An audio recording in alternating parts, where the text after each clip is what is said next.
We're here to talk about love and democracy.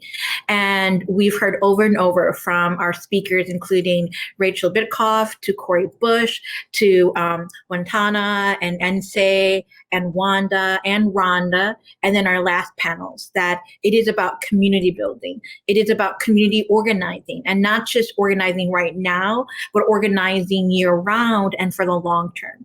It is about building coalitions, and it is about our own truth, right? And understanding that we are diverse people, we are nuanced, and that's beautiful. And when we do all of that, we win. But I'm also thinking that because this conversation is about love and democracy, it's also about how do we continue to grow and find and forge that democracy that we deserve.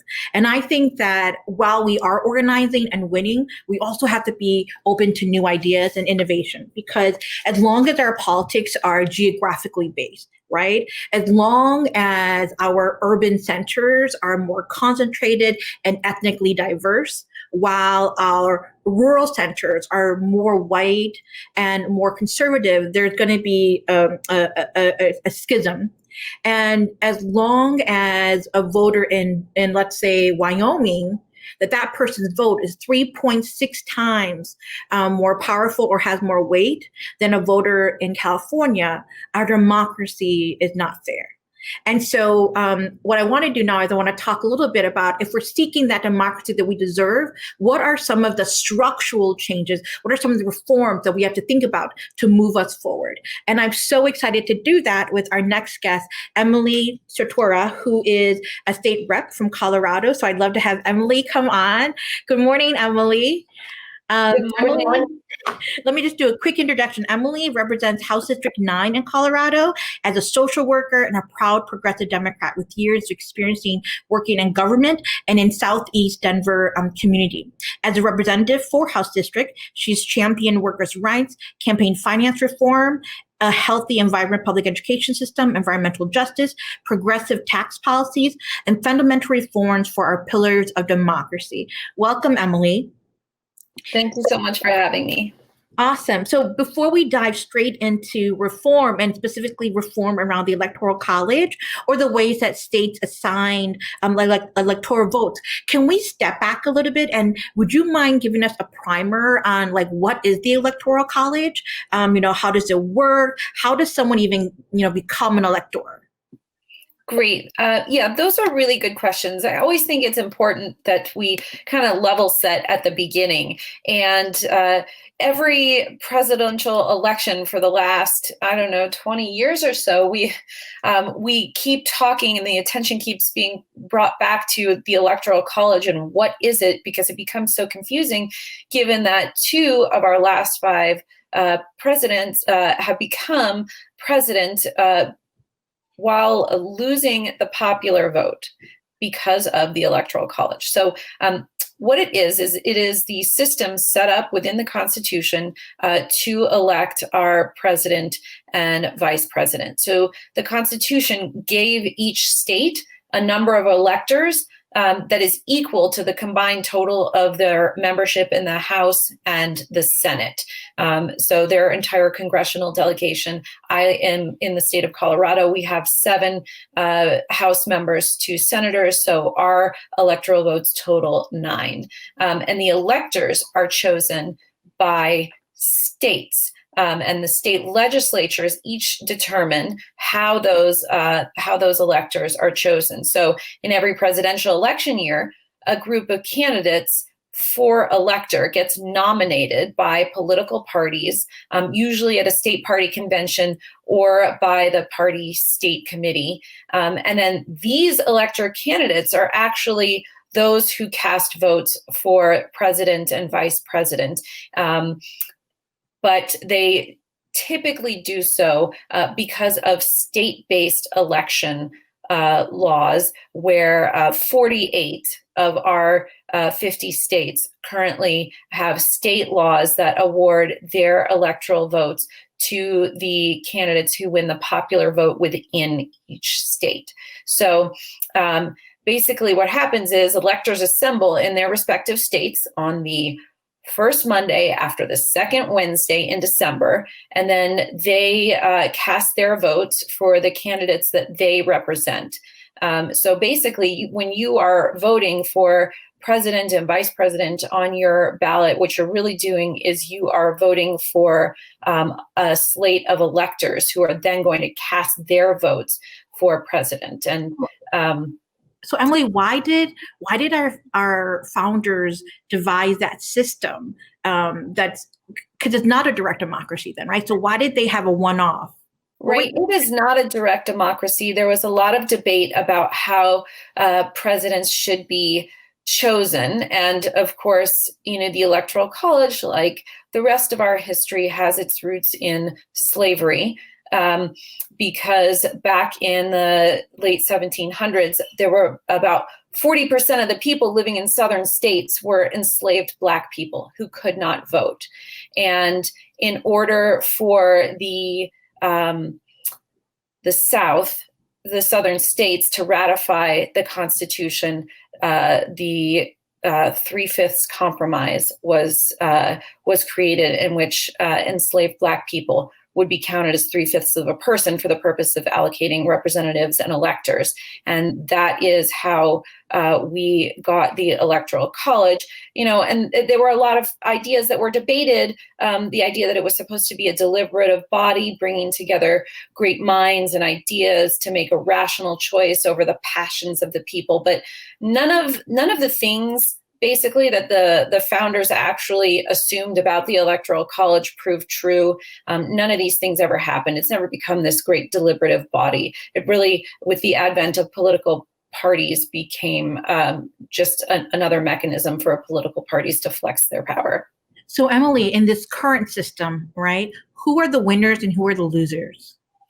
Yeah, I think democracy is really a loser in the current system because, right now, if you do not live in what is considered a swing state, your vote is taken for granted. And there are many people all across the country who believe, that their vote doesn't really count because they don't live in a competitive state. So, in my state of Colorado, we have voted for the Democratic nominee over the last several election cycles, which means that those Republicans casting votes for president in the state of Colorado, for example, their vote doesn't really count for anything. And we see this happen where second place winners, people who lose the popular vote, can still become president, and it really undermines the spirit of democracy. Just a little, in these battleground states, we know that they receive about 7% more federal grants than spectator states. They get twice as many presidential disaster declarations. They get more Superfund enforcement exemptions and more No Child Left Behind law exemptions. So this is not a really good system that we have for electing a president of the entire nation. So this is the reform part, right? So what are different ways that we can reform the system so that it is more representative? And I know that you have actually been advocating for an actual, a different way of states assigning electoral votes. So talk to us about like the larger reform efforts, and then tell us about your proposal. Right. So I, like a majority of Americans, believe that we should elect our president through a national popular vote, just like we elect, all of our other elected representatives, that the person with the most votes should win. But the Electoral College is embedded in our Constitution. In order to change the Constitution, one would have to, pass it through Congress and then ratify it by the states. That is a long and arduous process. So what has been come up with is this really fantastic solution of using the Electoral College to actually achieve a national popular vote with what is called the National Popular Vote Interstate Compact, which is an agreement among states that when a state joins, and currently 15 states and the District of Columbia have joined this compact. Colorado, we joined the compact in 2019, and then actually opponents sent it to the ballot to be voted on or possibly overturned by a vote of the people. But we won in this past election cycle, and Colorado is still a part of the National Popular Vote Interstate Compact. And what that compact does is it says that when enough states join to total 270 electoral votes, which is the number of votes required to win the presidency, when that threshold is met, at that point, those states who have joined the compact will pledge their electoral votes to the presidential candidate who wins the most votes of all 50 states in the District of Columbia. And so this is a really elegant way of using our current system to achieve a national popular vote. And it has been supported by Democrats and Republicans all across the country. So Emily, in the current system or the old system, the electoral votes of a state are assigned based on how the state voted. But what you're proposing is that the members of this compact, they would assign their electoral votes based on which candidate won the national vote then. Yes. And this is a better proposal than what is deemed in the Constitution, where you have to go through a constitutional amendment, which is much more difficult. Exactly. So in your proposal, who are the winners and who are the losers?